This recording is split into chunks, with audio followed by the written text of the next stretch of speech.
మరి రాష్ట్ర వ్యాప్తంగా నిజానికి అధికార పార్టీ ఎన్ని రకాలుగా ఈ ఎన్నికల్లో సామధాన భేద దండోపాయాలు ప్రయోగించే ప్రయత్నం చేసినా వారు స్పష్టంగా ప్రజల మనసు గెలుచుకోవడంలో విఫలమైనారు అని చెప్పుకోక తప్పదు.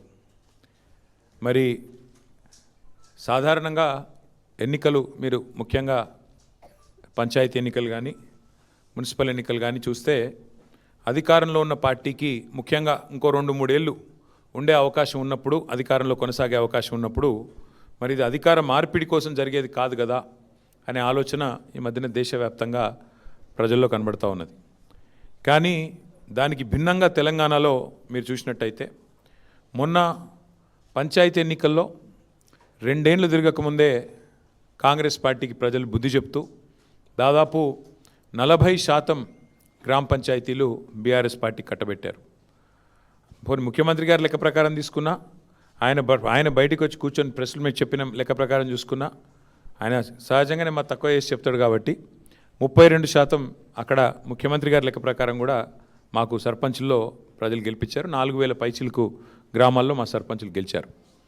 అట్లాగే ఈరోజు మున్సిపల్ ఫలితాలు చూస్తే కూడా డెఫినెట్గా గతంలో ఎవరెవరైతే ఏదేదో మాట్లాడినారో వారందరూ నోళ్ళు మూతలు పడే విధంగా ఇవాళ మరి మెరుగైన ఫలితాలే సాధించాము. ఓవరాల్గా చూసుకున్నట్టయితే నాకున్న ఇన్ఫర్మేషన్ మేరకు 2580 చిల్లర వార్డులలో పోటీ అయింది.